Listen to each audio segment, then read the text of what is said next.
जिस सर को गुरु राज है या ताजवरी का, जिस सर को गुरु राज है या ताजवरी का, कल उस पे यही शोर है फिर नौहागरी का। सलाम, नमस्ते, सत श्री अकाल। मैं हूँ आपके साथ हर्षिता मिश्रा और आप देख रहे हैं टाइम्स मेल। तो आखिरकार ऊंट पहाड़ के नीचे आ ही गया। तो आखिरकार उस जहरीले जुबान वाले शख्स को खुद हिंदू समाज ने ही ऐसा सबक सिखाया है कि बेचारा हाथ जोड़कर माफ़ी मांग रहा है।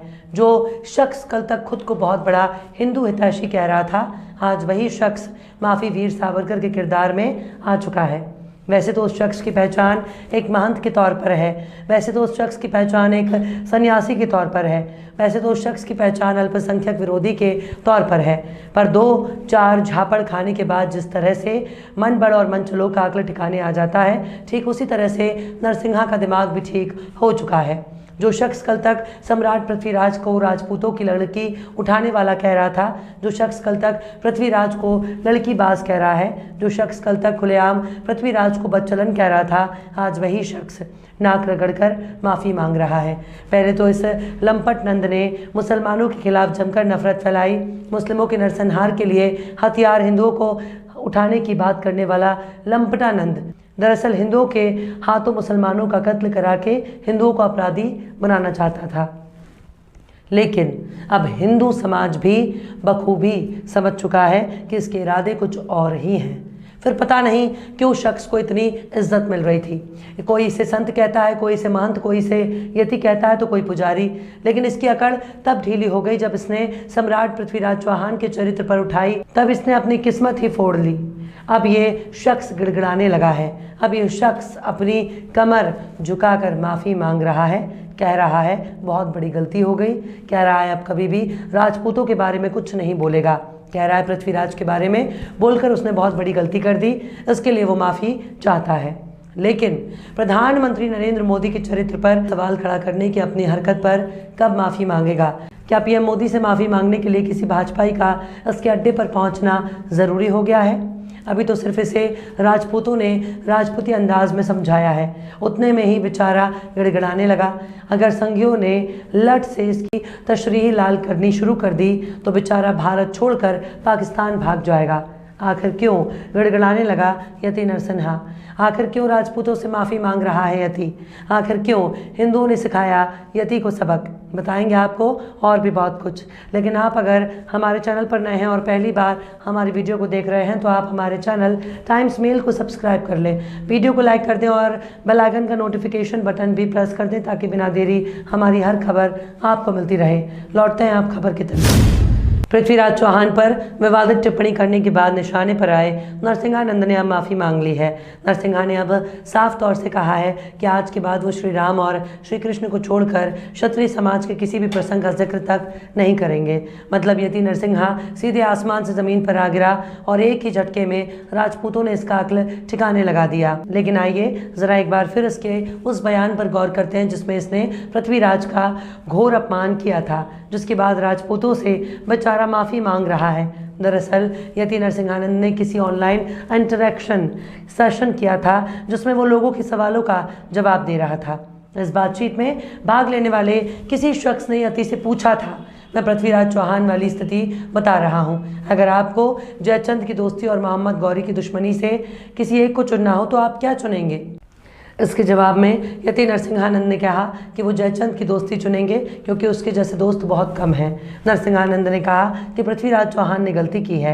जयचंद की क्या गलती है? दोनों मौसेरे भाई थे, दोनों गुरु भाई थे, एक ही आश्रम में पढ़े। जयचंद हमेशा ही पृथ्वीराज चौहान का जनरल था। पृथ्वीराज चौहान कहीं लड़ने जाता था तो जयचंद को बुला लेता था। एक दिन 65 साल के पृथ्वीराज जयचंद के घर गए।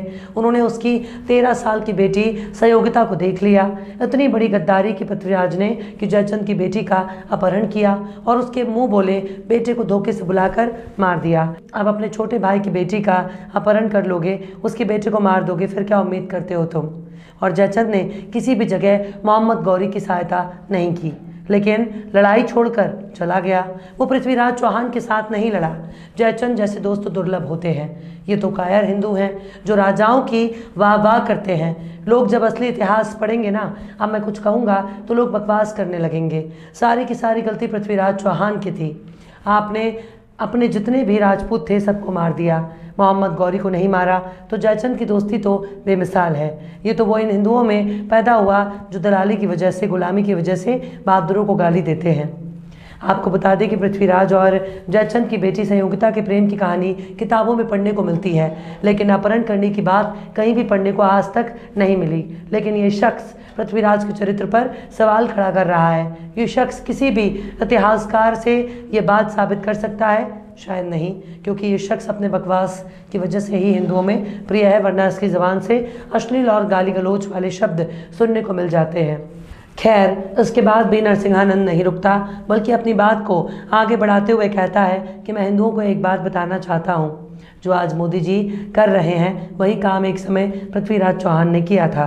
किसी भी हिंदू को जीवित नहीं छोड़ा था और किसी भी राजा की लड़की नहीं छोड़ी थी।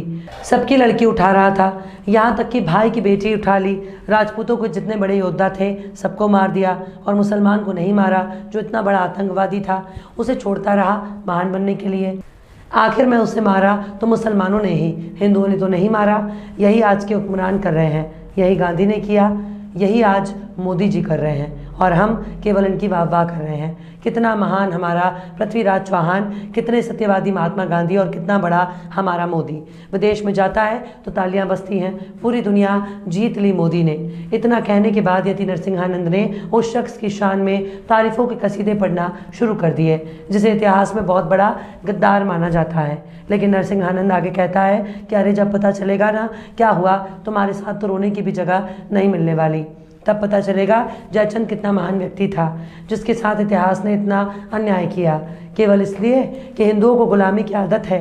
ये वो देश है जहाँ गांधी महान हो जाते हैं, ये वो देश है जहाँ पृथ्वीराज चौहान महान हो जाते हैं, ये वो देश है जहाँ लोग जयचंद को, नाथूराम गोडसे को और वीर सावरकर को गाली देते हैं, गद्दार बताते हैं। ये गुलामों का देश है। जब तक हिंदुओं को जहनियत नहीं बदली जाएगी तब तक यही चलता रहेगा। व्यक्तिगत रूप से मैं हमेशा से जयचंद के साथ था, हूँ और हमेशा रहूँगा। यति नरसिंहानंद ने इसके अलावा भी पृथ्वीराज चौहान को लेकर तमाम विवादित टिप्पणियां की।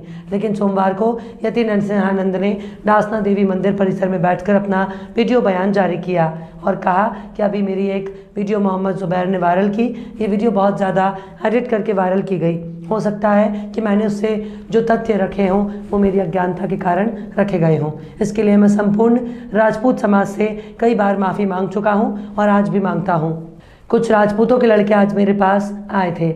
मैंने उनसे कहा कि माफ़ी चाहता हूँ, गलती हो गई। हालांकि वो किसी दूसरी इच्छा को लेकर आए थे। आखिर में वो योगी आदित्यनाथ महाराज की धमकी देने पर आ गए। ये बड़ी दुख की बात है कि आज जातिवाद हम पर हावी हो चुका है। धर्म के लिए लड़ रहे सन्यासी को जातिवाद पर लाकर माफ़ी मांगते सन्यासी को मारना या लड़ना चाहते हैं।